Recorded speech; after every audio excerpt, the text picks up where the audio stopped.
Welcome back to another video, full of energy and with pride to show you how Bernie Sanders fundamentally lost the New Hampshire primary. Now let me explain this. It is not a caucus, so it's a lot more open and transparent as to see how Buttigieg did not cheat on this one, but of course he must have. And honestly, I think Mayor Cheat has no validation anymore insofar as him being an organic guy, that he's not a complete CIA spook, a glow-in-the-dark, and an acolyte of the neoliberal establishment class. Now, my comment on this election is that, yes, in the primary, it is a direct vote to delegate ratio pretty much, but my problem is with the congressional appointment of votes. This is a part that I have no idea how that works, and I won't look it up because nobody cares.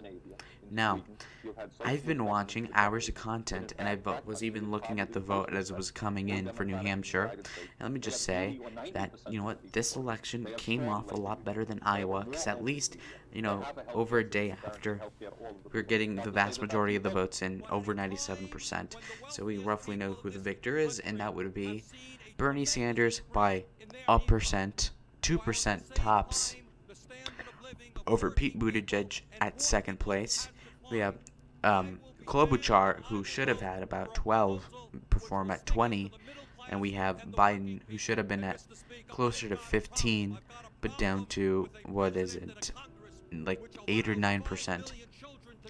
So what we're going with this is that the big loser here, besides Joe Biden, Elizabeth Warren, besides all the other ones below that, it is Bernie Sanders. Why? Because he beat Hillary Clinton by over 20 points. Look, this is a loss. Why? Well, you say, well, it's a crowded field. Of course he wouldn't win by that much. No, yeah, he would. Why? Because who is splitting the progressive vote, really? Bernie has like 20-ish percent. Warren has about less than 10% in New Hampshire. If you add 10% to that margin for Bernie, he would still win by less than 15 points. So fundamentally speaking, his gap is narrowing. His vote in New Hampshire is going more towards independence. What does this mean? Sanders did not expand on his projected margins by a lot. That means that he has a ceiling. That ceiling is constituting of maybe a fifth to a quarter of the party, which is consolidated under his socialist dream. This includes all your commies, all your far leftists, all your socialists, social democrats as well. And you know what? Even if you add Warren's support, it is still under about 40%. What does this mean? The neoliberals have this election. What is spoiling it is an old Biden, an old Jewish billionaire Bloomberg, and a homosexual like Pete Buttigieg. And Amy Klobuchar, okay? People are calling this the Klobu surge or something completely cringy like that, when in reality, what I think, or, at the very least what I suggest is that she went up to third place. Does this mean anything? She's at 4% in the RCP poll. I mean, she's not going to go anywhere. What, is she going to go to 5, 6%, 7% in the totals and be, still 5th place? Doesn't matter. Is she going to do good particularly in Nevada? I don't think so. Will she do particularly well in South Carolina? No, of course not. She does not have a big coalition, and also, who has ever met a Klobuchar staffer? Nobody. She does not have the logistical support to have an offensive on other primary states, like in Super Tuesday, which means that she has to rely on name recognition, which she doesn't have a lot about, and a lot of momentum, which she doesn't really have, because nobody really cares about your third-grade English teacher, Amy Klobuchar, okay? Now, where would she get her money from? Not from small-time donors, maybe from wine moms, maybe from the Zionist Congress or something like that, but let's just be very frank, and that is to say that she does not stand a chance, okay? Now, Biden, he is collapsing, and I want to make a separate video on this loser, but point is that he does not hold the neoliberal torch, and it's very much that he's getting his parade rained on by Mayor Bloomberg, right? Now, Mayor Bloomberg was not on the ballot, so this does not matter for the New Hampshire, but what does apply to New Hampshire is that, like Red Eagle Politics had said, is that the precedent is set for Bernie to win every time, and Bernie did not win. Simply put, he did not win by a decisive amount.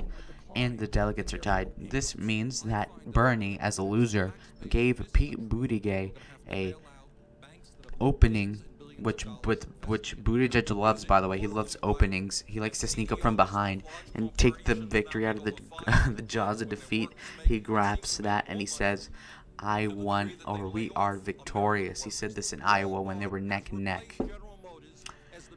And look, Bernie construes both Iowa and New Hampshire as victories when really, yeah, okay, he did win both, but he should have won by more in both. He's underperforming the polls, and you know what? In the RCP polls, he is the front runner, but it's not because he's surging necessarily, because he is still stuck at 23, 24, 25%.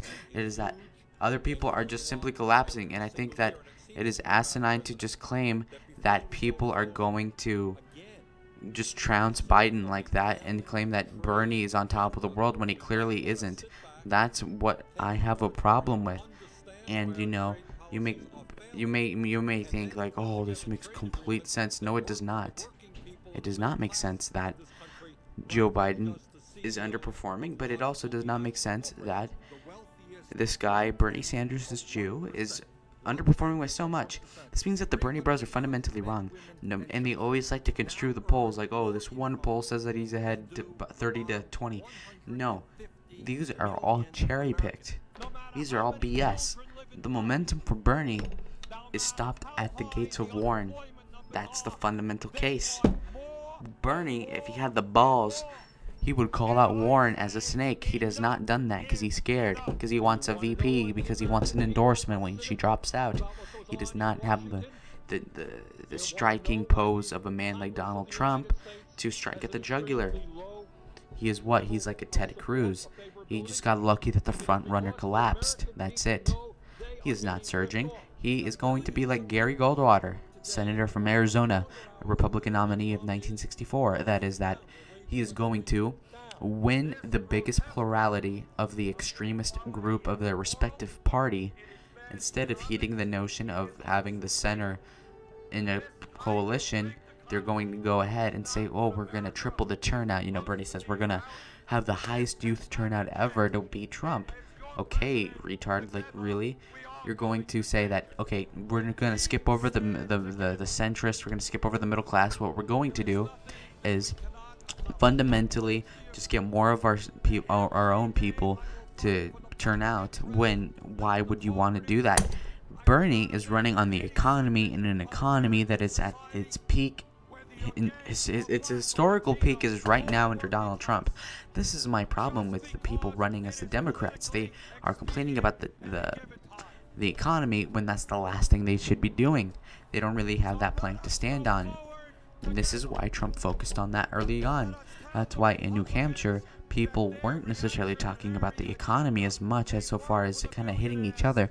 As you see, the race has been heating up against each other, but Bernie does not have the balls to go at the jugular at the people that matters. And maybe that's not towards Biden. He's already falling. Don't hit an old man when he's down. But why don't you go ahead at Warren, right? What has he done to curtail? What has he done to gather Yang's votes? He hasn't done anything really. Why? Because he does not have the strength. He is too old.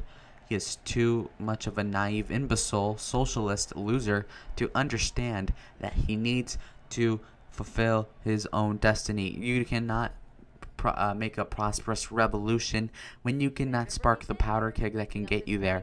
That's what Bernie's fundamental problem is, and this is why you don't want to nominate a 78-year-old extremist who does not have a scintilla of a chance to win a state like Florida against Donald John Trump, when it's his home state that is heavily diverse and in the wrong way for Sanders, and he does not have the Negro support or the African American support to beat him either.